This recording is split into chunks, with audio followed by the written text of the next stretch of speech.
যাবতীয় প্রশংসা মহান আল্লাহ তাআলার জন্য। সালাতু সালাম বর্ষিত হোক মুহাম্মদ সাল্লাল্লাহু আলাইহি ওয়াসাল্লামের প্রতি। সম্মানিত মুসলিম কিরাম, আজকে পবিত্র জুমায় আমি খুতবার বিষয় হিসেবে আপনাদের সম্মুখে যে বিষয়টা নিয়ে আলোচনা করব সেটা হচ্ছে ভয় এবং আশা। ইনশাআল্লাহ নির্দিষ্ট সময় খুবই সংক্ষিপ্ত আকারে এই বিষয়ে গুরুত্বপূর্ণ কিছু কথা বলবো, আপনারা মনোযোগ সহকারে শোনার চেষ্টা করবেন। ওয়া তৌফিক ইল্লা বিল্লাহ আলাইহি তাওয়াক্কালতু ওয়া ইলাইহি উনীব। সম্মানিত উপস্থিতি, আমরা এখানে যেহেতু সবাই বাংলা ভাষাভাষী, সবাই এটা জানি যে ভয় কি আর আশা কি, এটা মোটামুটি সবাই জানে। তো এটা বিস্তারিত বলার বা এ ব্যাপারে কোনো কথা আমার মনে হয় না বলাই ভালো হবে, যেহেতু সময় খুবই সংক্ষেপ। তো আমি মূল আলোচনার ভিতরে চলে যাচ্ছি যে এখানে আমি ভয় এবং আশা এটা নিয়ে যে আলোচনা করব, এখানে কি বিষয় নিয়ে, বিষয়টা হচ্ছে কি এখানে কোন কোন বিষয় নিয়ে আমি কথা বলবো। বিশেষ করে আপনারা যদি ওমর ইবনে খাত্তাব রাদিয়াল্লাহু তাআলা আনহু ওনার একটা কথার দিকে যদি লক্ষ্য করেন, উনি বলছেন যে আমি যদি মারা যাই এবং কিয়ামতের দিন এই ঘোষণা শুনি যে সমস্ত মানুষ জান্নাতে চলে গেছে, শুধু একজন মানুষ জাহান্নামে যাবে, তাহলে আমি এটা ভয় করি যে কি সে একজন মানুষ হয়তো কে হতে পারে, আমি হতে পারি। একটু চিন্তা করেন, সারা পৃথিবীতে এখন বর্তমানে কয় কোটি মানুষ আছে?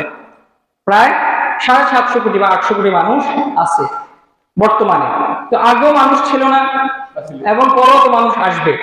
তো এই এত কোটি কোটি মানুষের মধ্যে উনি বলতেছেন যে এত কোটি কোটি মানুষ যদি এরকম ঘোষণা হয়ে যায় যে সমস্ত মানুষ জান্নাতে চলে গেছে, শুধু একজন মানুষ জাহান্নামে যাবে, তাহলে আমি এটা ভয় করি যে না জানি সে একজন মানুষ কে হয়ে যায়, আমি হয়ে যাই।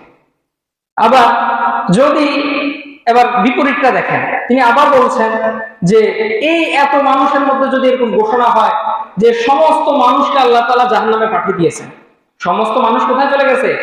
জাহান্নামে চলে গেছে, যে শুধু একজন মানুষ জান্নাতে যাবে, তো আমি ওমর এটা আশা করি, আমি এবার কি করি, আশা করি যে হয়তোবা সে একজন মানুষ কে হতে পারে, আমি হতে পারি। দেখেন সুবহানাল্লাহ, যে ওনার ভয় কেমন ছিল আল্লাহ তাআলার প্রতি আর আশা কেমন ছিল। তো আজকে এখানে আপনি বলতে পারেন যে ভাই এত আলোচনা থেকে আজকে এই আলোচনা কেন? কারণ হচ্ছে আমি যেহেতু বাংলাদেশের মানুষ, আমি তো বাংলাদেশের মানুষকে ভালোভাবে চিনি, ভালোভাবে দেখি, ঠিক না? তো আমি দেখি যে আমাদের অনেক মানুষ যে তারা এমন ভাবে চলাফেরা করে মনে হয় যেন এই দুনিয়াটাই হচ্ছে সব, এই দুনিয়াটাই হচ্ছে সব, এই দুনিয়ার পর আর কোনো জীবন নাই। তাদের চলাফেরা, কথাবার্তা, আচার আচরণ দেখে আমি এটা বলছি, বুঝতে পেরেছেন? সে কথা বলতেছে, কথা বলার মধ্যে কোনো ব্যারিকেড নেই, কোনো বাধা নাই, এমন ভাবে কথা বলতেছে। এটা চিন্তা করতেছে না যে আমি কার সামনে কথা বলতেছি, উনি আমার বাবা, উনি আমার মা। তারপর চলাফেরা করতেছে, এমন ভাবে চলাফেরা করতেছে মনে হচ্ছে যেন কি এটাই হচ্ছে কি স্থায়ী আবাস।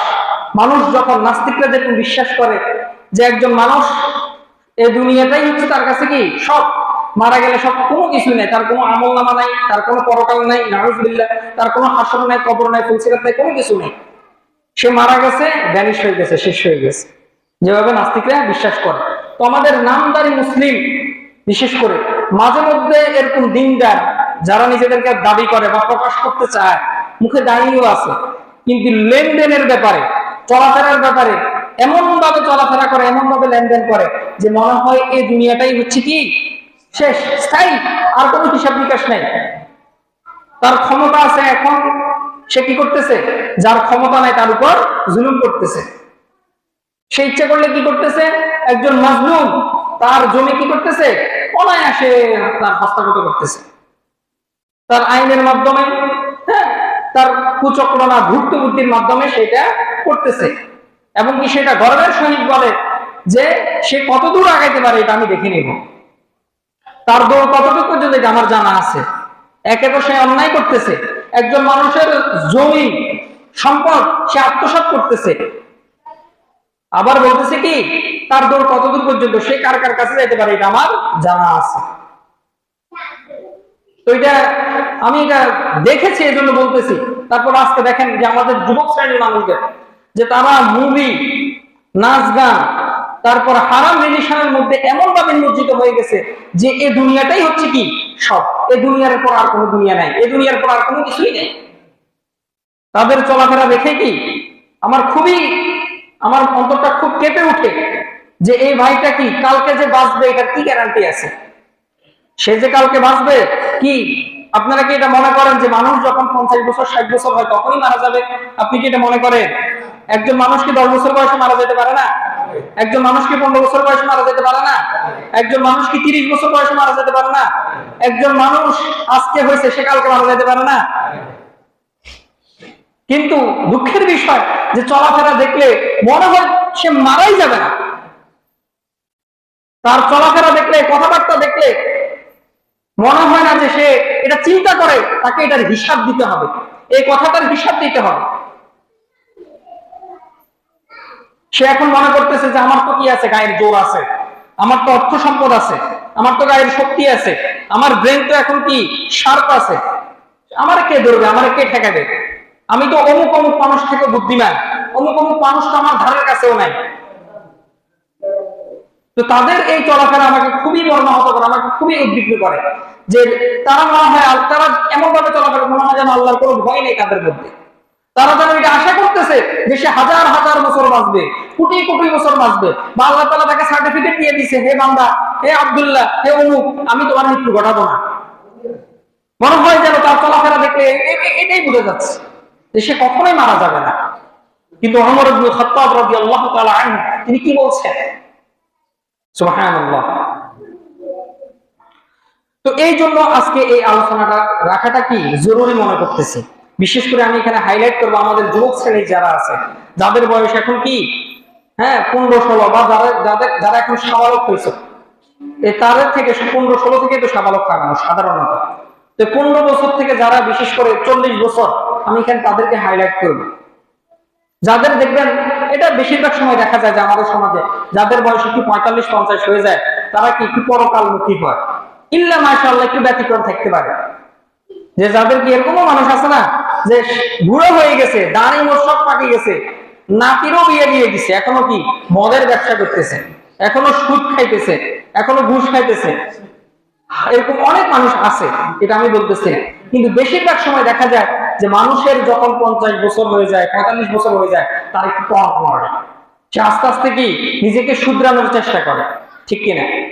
তো আমার এখানে আজকে আলোচনার এই হাইলাইটটা এখানে থাকবে বিশেষ করে যারা যুবক শ্রেণীর আছে, যারা মোটামুটি কি সাবালক হয়েছে তাদেরকে, যে তুমি বা আপনি, হয়তো আপনি আমার বড় হইতে পারেন, যেটা মনে করার কোনো কারণ নাই যে আপনি এখন নিঃশ্বাস নিচ্ছেন আপনার এই নিঃশ্বাসটা আজীবন স্থায়ী হবে, এটা মনে করার কোনো প্রয়োজন নেই।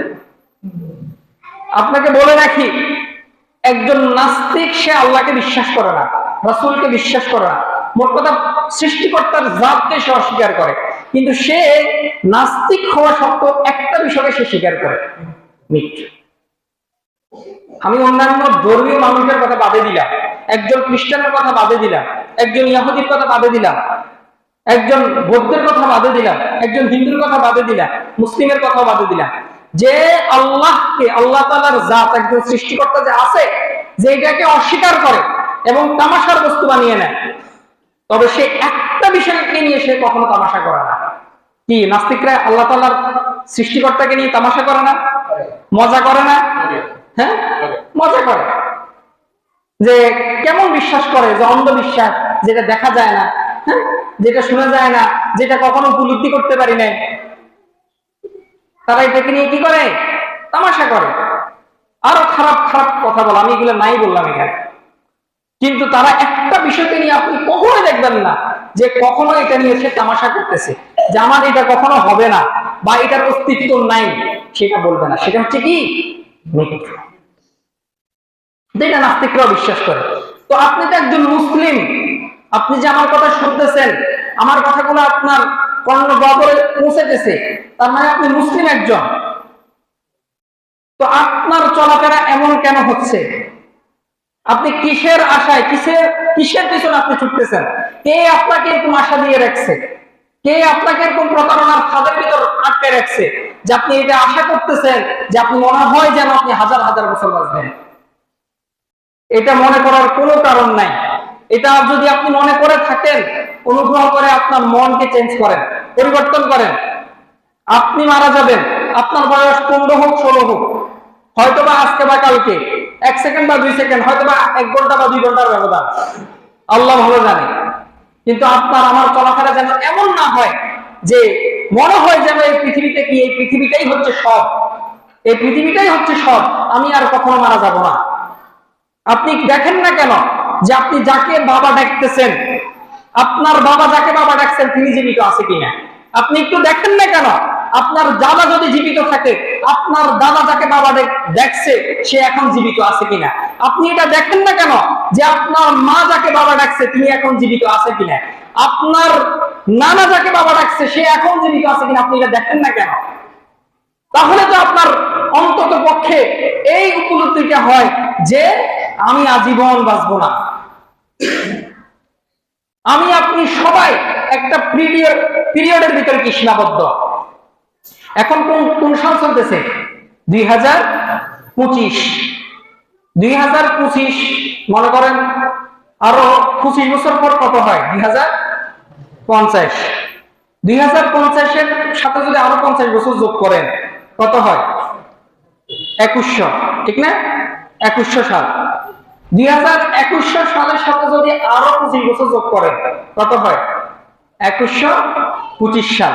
মানে আমাদের আরো 100 বছর পর। আপনাকে একটা কথা বলে রাখি, আপনি এটা ঠেকাইতে পারবেন না। যারা এখানে যুবক শ্রেণীর আছো, আমাদের বেশিরভাগ মানুষের এখন যদি দেখেন যে 100 বছর পর্যন্ত দেখবেন কেউ বাঁচবে না, বাঁচে না। কারণ হচ্ছে আমাদের খাওয়ার দাওয়ার চলাফেরা বিভিন্ন কারণ আমাদের 100 বছর আর বাঁচা সম্ভব হয়ে ওঠে না। যারা আগের মানুষ ছিলেন তাদের দ্বারা এটা কি সম্ভব ছিল। আপনি এটা নির্দ্বিধায় বিশ্বাস করতে পারেন যে 2125 সালে, এখন চলতেছে 2025 সাল, যে 2125 সালে আমার মতো ফাহাদ এখানে দাঁড়িয়ে খুতবা দিবেন না, তখন আমার এই জায়গাটা অন্য আরেকজন দখল করে নেবে।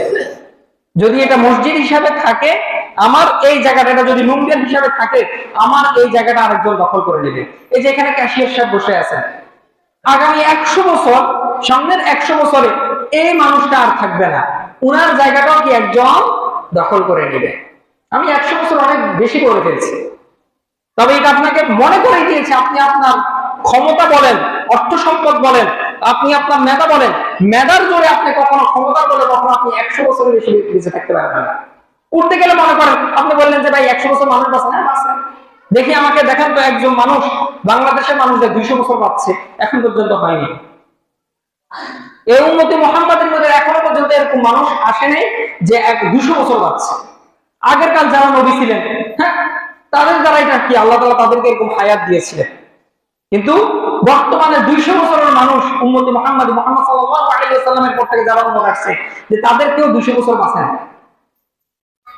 তো আপনার আমার এটা সময়টা কি আছে, একটা নির্দিষ্ট আছে। আপনি চাইলেও আপনি কি 100 বছর বাঁচতে পারবেন না। আপনি যদি বলেন যে এরকম যন্ত্র আবিষ্কার হয়েছে, মনে করেন আপনাকে এরকম যন্ত্রের ভিতরে রাখছে, আপনাকে ওইখানে পুষ্টি দেয়, খাবার দেয় উন্নত মানের, ঠিক আছে, তারপরেও কি আল্লাহ তাআলা আপনার হায়াত যতটুকু রাখছে আপনি ততটুকুই বাঁচবেন। বুঝতে পেরেছেন? এর আগে অনেক পরীক্ষা গবেষণা এগুলো নিয়ে হয়েছে। বিজ্ঞানীরা এই কথা অকপটে স্বীকার করছে যে মানুষ এটা মরণশীল। মানুষ কি মরণশীল, যে এইটাকে আমরা কোন মেডিসিনের মাধ্যমে, মানুষ কখন মারা যায়, বিজ্ঞান বলে মানুষের যখন ব্রেন মারা যায়, আমরা তো মনে করি যে মানুষের হার্টবিট মনে বন্ধ হলে মানুষ মারা যায় না। ব্রেন যখন বন্ধ হয়ে যায়, অক্সিজেন সাপ্লাই বন্ধ হয়ে যায়, ব্রেন যখন কার্যকারিতা ক্ষমতা কমে যায়, নষ্ট হয়ে যায়, তখন মানুষ কি মারা যায়। তো বিজ্ঞানীরা তো ইচ্ছা করলে এরকম কেমিক্যাল এরকম কিছু আবিষ্কার করতে পারে যে যেটা কি মস্তিষ্কে প্রয়োগ করলে কি অক্সিজেন সাপ্লাই ঠিক থাকবে, সে হাঁটাচলা বাদ দিলাম, সে অন্তত পক্ষে জীবিত আছে। কথা বলাও বাদ দিলাম, সে কথা বলতে পারে না, তার নিঃশ্বাস আসা যাওয়া করতেছে, এতটুকু কি না সম্ভব না। এখনো পর্যন্ত বিজ্ঞান এত উন্নত হওয়া সত্ত্বেও বিজ্ঞান কি এখন বিভিন্ন মহাদেশে চলে যায়, কি চলে যায় না? হ্যাঁ, অন্য মহাদেশে চাঁদে এটা পাঠাতেছে, ওইটা পাঠাতেছে, হ্যাঁ, কত কিছু আবিষ্কার করে ফেলতেছে, কিন্তু বিজ্ঞান এখনো পর্যন্ত যে মৃত্যু থেকে বাঁচা এরকম কোন কেমিক্যাল, এরকম কোন কিছু কি আবিষ্কার করতে পারে। আপনি একটু চিন্তা করে দেখেন না, সামান্য একটা ক্যান্সারের রোগ, এখনো কি বিজ্ঞানীরা, এখন অনেক গবেষণা চলতেছে ক্যান্সারের, কি এখন বিজ্ঞান বলে যে ক্যান্সার হলে কি মানুষ আর বাঁচতে পারবে না। হ্যাঁ, আল্লাহ তাআলা যাদেরকে চান তাদের কথা ভিন্ন, কিন্তু ডাক্তাররা কি বলে দেন, এটার কোনো ট্রিটমেন্ট নাই, এটার কোনো কি নাই, ট্রিটমেন্ট নাই। ডাক্তার দেখবেন এরকম অনেক অসুখ যখন হয়, ডাক্তার একটা কি দিয়ে দেয়, একটা সময় দিয়ে দেয় যে 2 মাসে ঠিক হয়ে যাবে, ঠিক কিনা? আমাদের মাঝে মধ্যে জ্বর হয় না, টাইফয়েড হয় না, ডেঙ্গু হয় না, তো এইসব রোগের ক্ষেত্রে ডাক্তার কি বলে যে 1 মাস রেস্ট করেন, 15 দিন রেস্ট করেন, 20 দিন রেস্ট করেন, 14 দিন দেখেন, 15 দিন দেখেন, 1 মাস দেখেন, 2 মাস দেখেন, কি ঠিক হয়ে যায়, এমনকি ঠিক হয়ে যায়।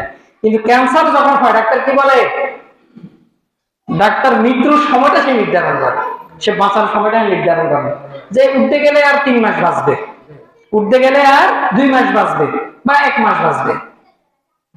তো আপনি এটা চিন্তা করেন না কেন? আপনার এটা উপলব্ধি হয় না কেন? আমাদের এরকম উপলব্ধি হয় না কেন, আসে না কেন? যে বিজ্ঞান আজকে এত আবিষ্কার করছে, এত কিছু করতেছে, এত উন্নত হয়ে গেছে, তারপরও কি মৃত্যুর কোন ওষুধ সে আবিষ্কার করতে পারে না। তো আমি এখানে সম্মানিত যারা উপস্থিতি আছেন, যে আমি এখানে আপনাদেরকে এটাই বুঝাতে চাচ্ছি যে আপনি আমি কি মরণশীল, মৃত্যু বরণ করতে হবে। এখন হয়তোবা আপনি কি অন্যান্য যারা আছে উদ্দেশ্যহীন ভাবে যারা চলাফেরা করে, বিশেষ করে কি যাদের কোনো উদ্দেশ্য নাই, আমি এখানে আপনাকে উদ্দেশ্য করে বলতেছি না, উদ্দেশ্য নাই কার ভাই, দেখবেন কুকুর, তারপরে জানোয়ার, হিংস্র পশু, এদের কোনো উদ্দেশ্য আছে? এদের কোনো জীবনের কোনো উদ্দেশ্য নাই। তো আপনার আমার যেন এরকম না হয় যে আমরা উদ্দেশ্যহীন ভাবে চলাফেরা করতেছি। আর কতদিন ভাই এরকম চলাফেরা করবেন? নিজেকে একটু প্রশ্ন করেন যে এই পৃথিবীতে কি আল্লাহ তাআলা আমরা এমনি এমনিই পাঠাইছে? আল্লাহ তাআলা এরকম কোরআন অনেক অনেক জায়গায় এটা প্রশ্ন করছে, যেমন হাসিবতুম আন তাদখুলুল জান্নাহ, যে তোমরা কি মনে করো যে তোমরা এমনি এমনি জান্নাতে চলে যাবে, যে আমি তোমাদেরকে পরীক্ষা করব না? আফা হাসিবতুম আন্নামা খালাকনাকুম আবাসা, তুমি কি মনে করো যে আমি তোমাকে অনর্থকভাবে সৃষ্টি করছি? এরকম আল্লাহ তাআলা অনেক জায়গায় অসংখ্যবার এরকম আয়াত নাযিল করছে যে তুমি কেন উপলব্ধি করো না, তুমি কেন চিন্তা করো না, তুমি কি এটা মনে করো যে তুমি এমনি এমনি সৃষ্টি হয়ে গেছো? তো এই জন্য চলাফেরার ক্ষেত্রে ভাই একটু সাবধানতা অবলম্বন করবেন। নিজের এখনো সময় আছে, এখনো পাবজি, তারপরে কি টিকটক, হ্যাঁ, তারপরে ইউটিউবিং, হ্যাঁ, তারপরে ব্লগিং, এগুলা নিয়ে ভাই পড়ে থাকিয়েন না। এখনো সময় আছে, নিজেকে একটু আবিষ্কার করেন, নিজেকে একটু দেখেন, একটু যাচাই করেন, নিজেকে একটু সময় দেন যে আসলে এই যে পৃথিবীতে এত মানুষ, কেন আল্লাহ তাআলা আমাকে সৃষ্টি করছেন? কেন আল্লাহ তাআলা আমাকে সৃষ্টি করছেন? আমি তো দুর্বল মানুষ, আমি তো দুর্বল। আল্লাহ তাআলা তো ইচ্ছা করলে আরো সকল কিছু সৃষ্টি করতে পারতেন না? হ্যাঁ, যেখানে আল্লাহ তাআলা হাতির মতো জন্তুকে সৃষ্টি করতে পারেন, যেখানে কি সাপের মতো বিষাক্ত প্রাণী সৃষ্টি করতে পারেন, বাঘের মতো, সিংহের মতো হিংস্র প্রাণী সৃষ্টি করতে পারেন, তো এখানে আমার মতো এত নিরীহ একটা প্রাণী যে কি সাপের একটা কামড় কি মারা যায়, তা আমার মতো মানুষকে আল্লাহ তাআলা, আমার মতো সৃষ্টিকে আল্লাহ তাআলা কেন সৃষ্টি করলেন? যে এই পৃথিবীর মধ্যে যত সৃষ্টি আছে, যত ধরনের সৃষ্টি আছে, সবচেয়ে উন্নত মস্তিষ্ক দিচ্ছেন আল্লাহ তাআলা মানুষকে, আর কাউকে দেন নাই। বুঝতে পেরেছেন? উন্নত মস্তিষ্ক কাকে দিয়েছেন? মানুষকে দিয়েছেন উন্নত মস্তিষ্ক, যে চিন্তা করার ক্ষমতা এবং সে চিন্তা অনুযায়ী ভাব প্রকাশের ক্ষমতা, কথা বলার ক্ষমতা, এটা কাকে দিয়েছেন? মানুষকে দিয়েছেন। এটা অন্যান্য প্রাণীকে আল্লাহ তাআলা সচরাচর আমভাবে দেন নাই। হ্যাঁ, এরকম ঘটনা ঘটেছে যে কিছু প্রাণী আল্লাহ তাআলা হুকুমে কি করেছেন? কথা বলেছেন, সেটা হচ্ছে ভিন্ন। কিন্তু মানুষকে আল্লাহ তাআলা উন্নত মস্তিষ্কের কারণে, বিবেকের কারণে কি কথা বলার ক্ষমতা দিয়েছেন বা চিন্তা করার ক্ষমতা দিয়েছেন, সে ভালো মন্দ বুঝে এরকম ক্ষমতা দিয়েছেন। তো নিজেকে নিয়ে একটু চিন্তা করেন না যে আর কতদিন আমি উদ্দেশ্যহীন ভাবে চলাফেরা করব। আজকে যুবকদেরকে দেখলে আমার কি বলবো ভাই, খুবই খারাপ লাগে যে তাদের চলাফেরা দেখলে মনে হয় পৃথিবী নাই, এই পৃথিবী শেষ। এই সকালে বসে মোবাইল নিয়ে, সন্ধ্যা চলে যায়, রাত চলে যায়, মোবাইলে পড়ে আছে।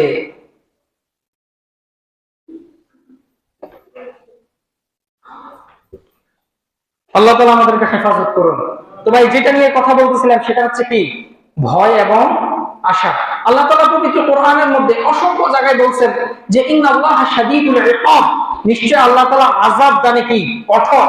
ওয়াল্লাহু শাদীদুল ইকাব ওয়া আলামু আন্নাল্লাহা শাদীদুল ইকাব। তারপর হচ্ছে কি ওয়াত্তাকুল্লাহ, আল্লাহকে ভয় করো, ইন্নাল্লাহা শাদীদুল ইকাব। অনেক জায়গায় বিভিন্ন ভাবে আল্লাহ তাআলা বলেছেন যে আমাকে ভয় করো, আমি আযাব দানে কঠোর। এই যে আল্লাহ তাআলা ভয়ের ব্যাপারে বলেছেন। একটা জিনিস কি, আপনার হয়তো মনে হতে পারে যে ভাই আল্লাহ তাআলা শুধু শান্তির কথা বললে, বা নাস্তিকরা যেভাবে কথা বলে যে আল্লাহ তাআলা শুধু কি ধর্ম চলে, নাউজুবিল্লাহ, ধর্ম চলে ভয়ের মাধ্যমে, যে আল্লাহ এটা করলে আল্লাহ তাআলা ফাটাই ফেলবো, এটা করলে আল্লাহ তাআলা উড়াই ফেলবো। ব্যাপারটা কি তাই? আপনি দেখবেন যে কোরআনে যতগুলো আয়াত আছে, আল্লাহ তাআলা যখনই ভয়ের কথা বলছেন, আবার কি বলেছেন, শান্তির কথা বলছেন, আশার কথা বলেছেন। যে ইল্লা মান তাবা ওয়া আমানা, এই যে ইল্লা ইল্লা মানে কি, কারা ছাড়া, মান তাবা, যারা ঈমান আনে, ওয়া আমিলা সালিহা, সৎ আমল করে, ফাউলাইকা ইয়াদখুলুনাল জান্নাহ, আল্লাহ তাআলা তাদেরকে জান্নাতে প্রবেশ করাবেন। যেখানে যেখানে আল্লাহ তাআলা আযাবের কথা বলেছেন, বেশিরভাগ আয়াত, বেশিরভাগ যে যেখানে যেখানে আল্লাহ তাআলা শাস্তি দানের কথা বলেছে, সেখানে সেখানে আল্লাহ তাআলা আশার কথা বলেছে, জান্নাতের কথা বলেছে। আপনি এটা একটু চিন্তা করেন যে মনে করেন আজকে যদি আমাদের গভর্নমেন্ট যদি এটা বলে যে কোনো শাস্তি নাই, কোনো ভয় নাই, তোমরা নির্দ্বিধায় যার যে ইচ্ছা সেটা করতে পারবা, চলাফেরা করতে পারবা, কোনো সমস্যা নাই, আপনার কি মনে হয় বাংলাদেশ ধ্বংস করার জন্য কি অন্য কোনো দেশ লাগবে, অন্য কোনো কিছু লাগবে? বাংলাদেশের মানুষ বাংলাদেশে ধ্বংস করে ছেড়ে দেবে। বুঝতে পেরেছেন? হ্যাঁ, বুঝতে পারছেন না?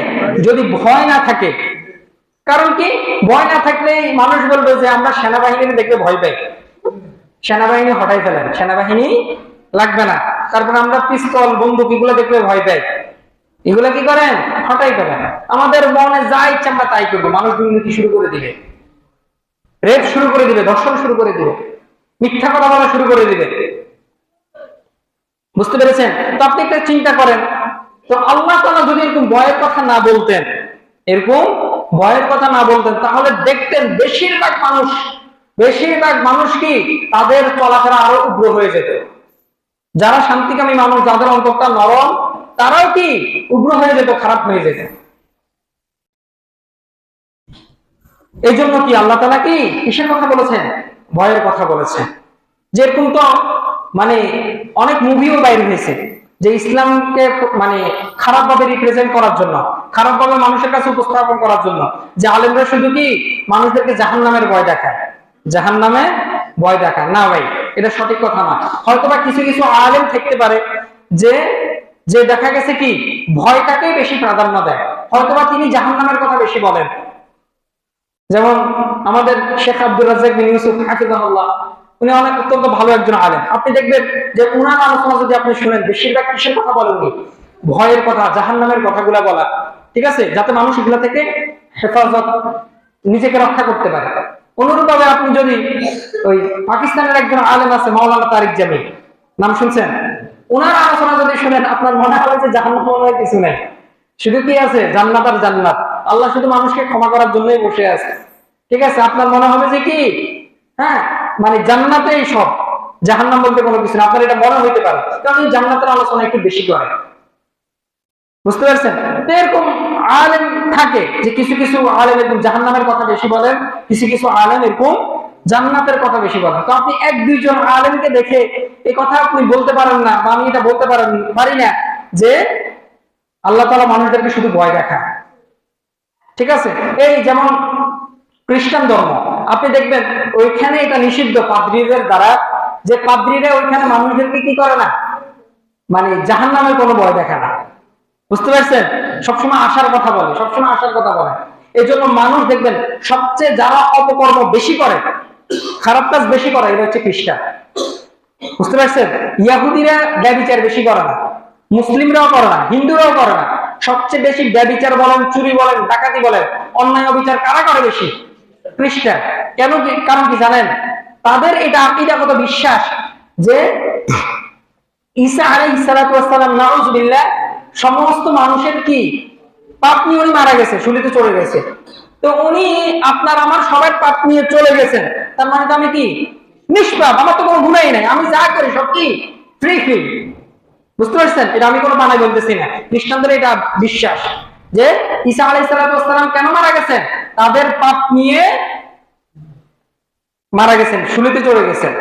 তো এই জন্য তাদের অপকর্ম, অন্যায় আপনি দেখবেন খ্রিস্টানদের মধ্যে সবচেয়ে বেশি, সবচেয়ে বেশি।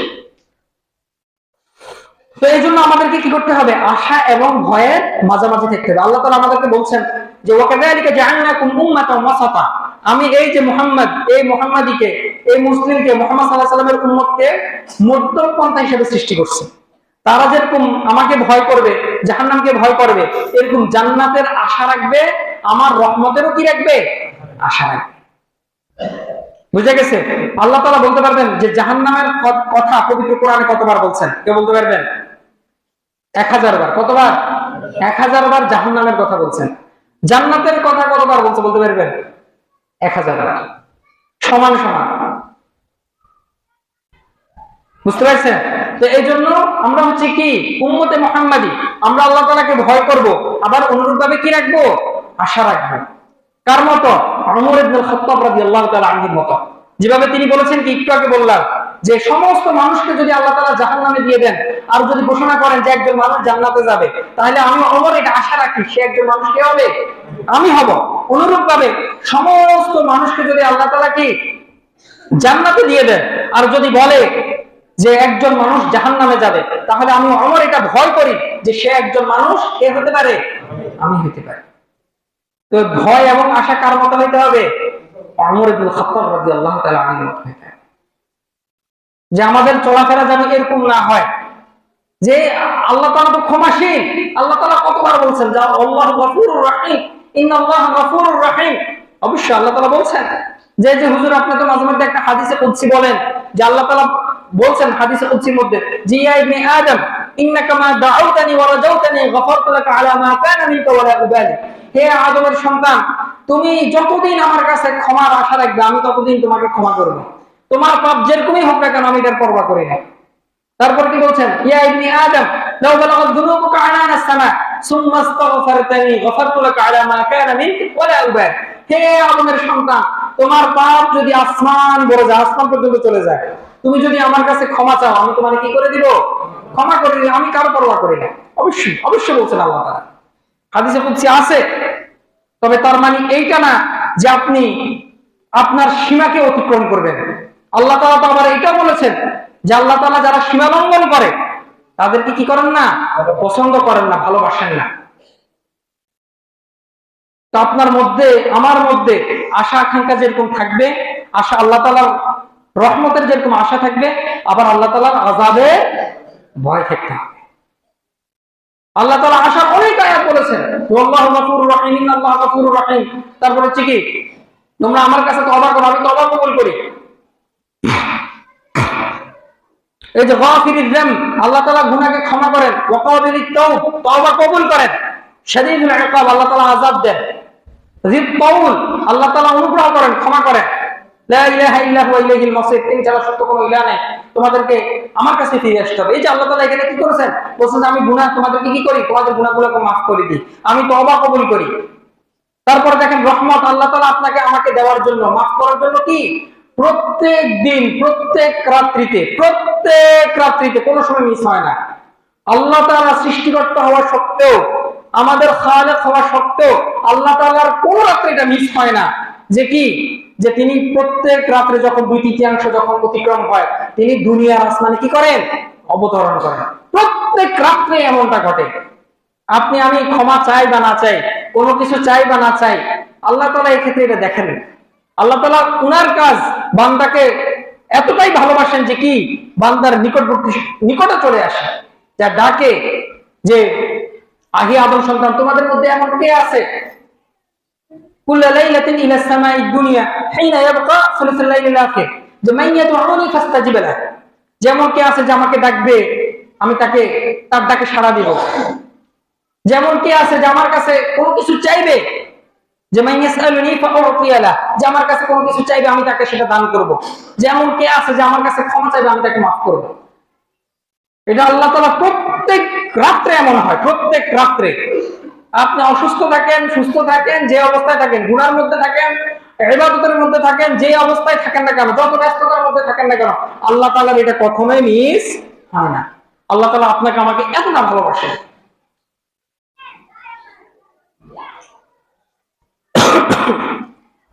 তারপর অন্য একটি আয়াতে আল্লাহ তাআলা বলছেন যে কুল ইয়া ইবাদিয়াল্লাযীনা আসরাফু। আপনি যদি আরবি গ্রামার বুঝেন, তাহলে যদি বুঝতেন, তাহলে এই আয়াতটার মর্ম আপনি বুঝতে পারতেন। আমরা বেশিরভাগ মানুষ আরবি গ্রামার বুঝি না, না বুঝার কারণে দেখা গেছে যে আল্লাহ তাআলা কোরআন, আল্লাহ তাআলা কি বুঝাচ্ছেন, বাক্যের কোন অনুভূতি ঢেলে দিয়েছেন এই কোরআনের আয়াতের ভিতরে, এজন্য আমরা বুঝতে পারি না।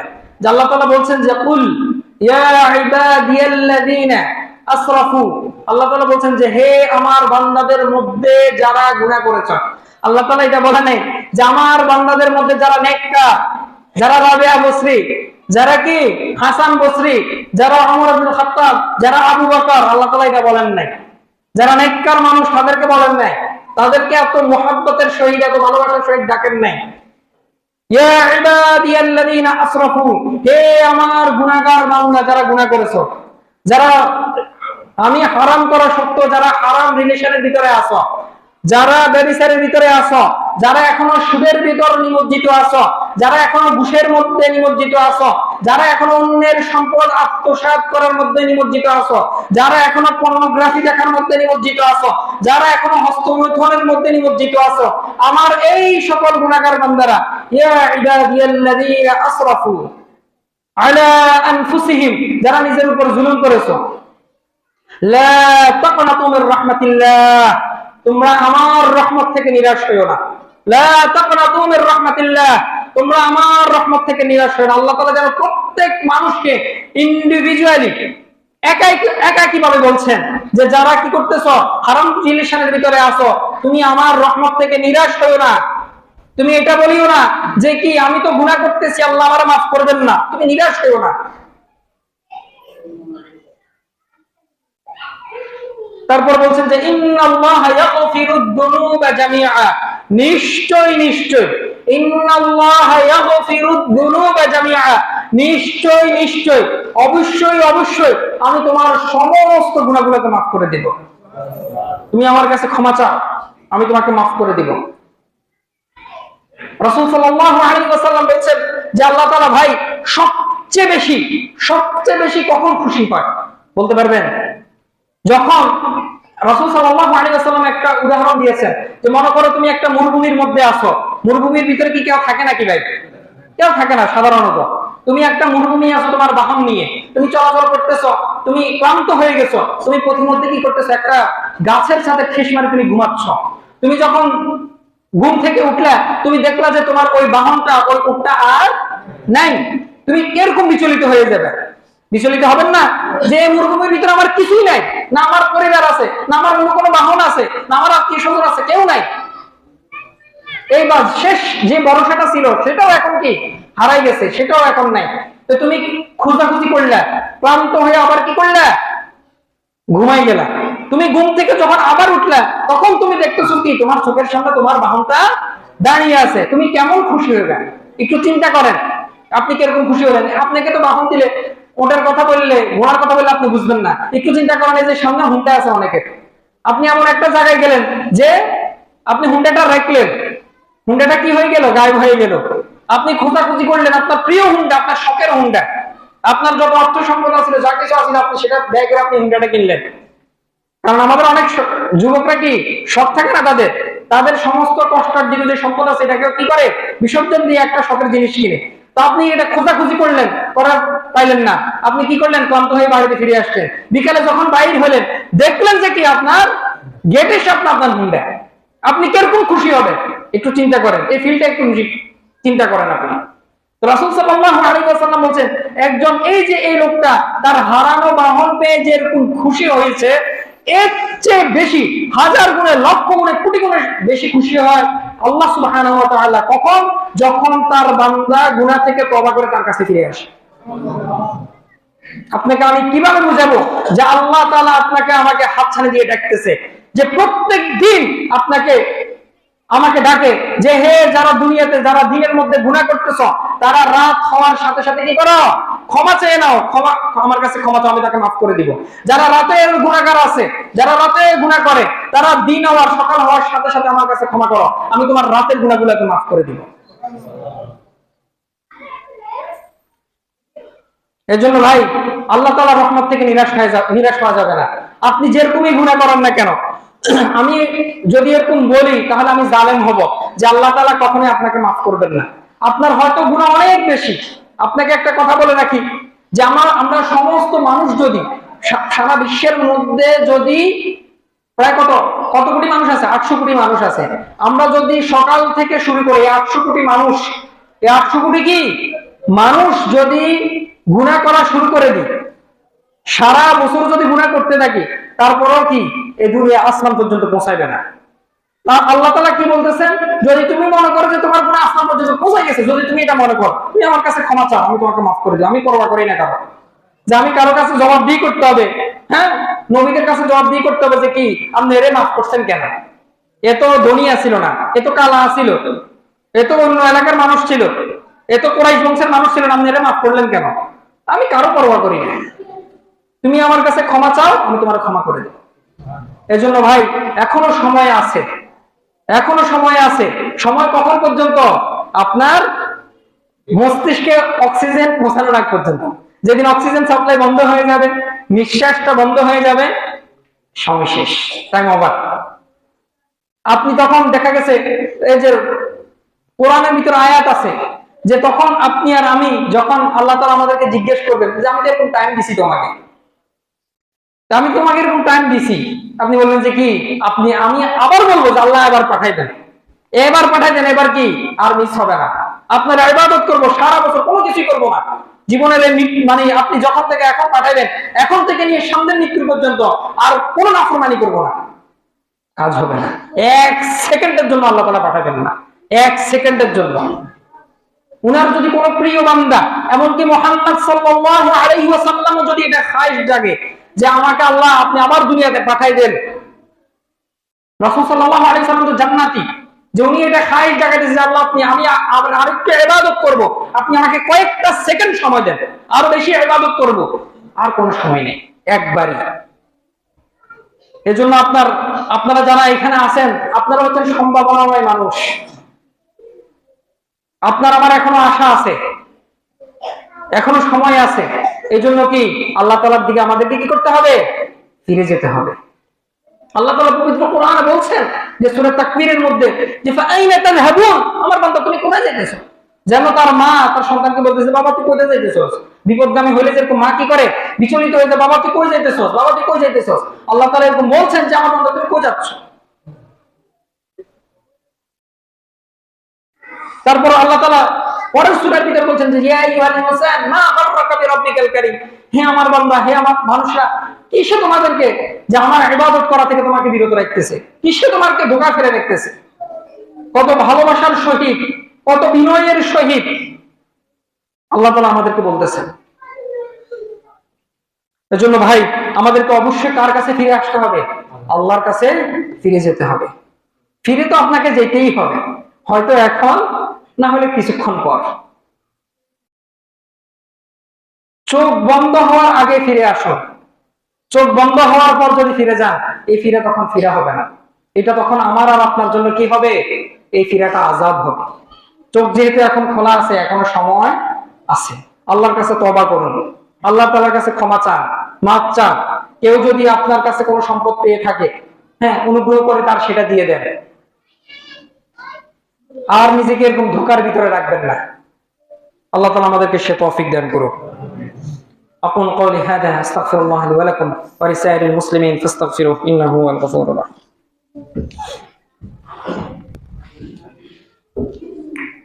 الحمد لله رب العالمين الرحمن الرحيم مالك يوم الدين إياك نعبد وإياك نستعين اهدنا الصراط المستقيم صراط الذين أنعمت عليهم غير المغضوب عليهم ولا الضالين آمين.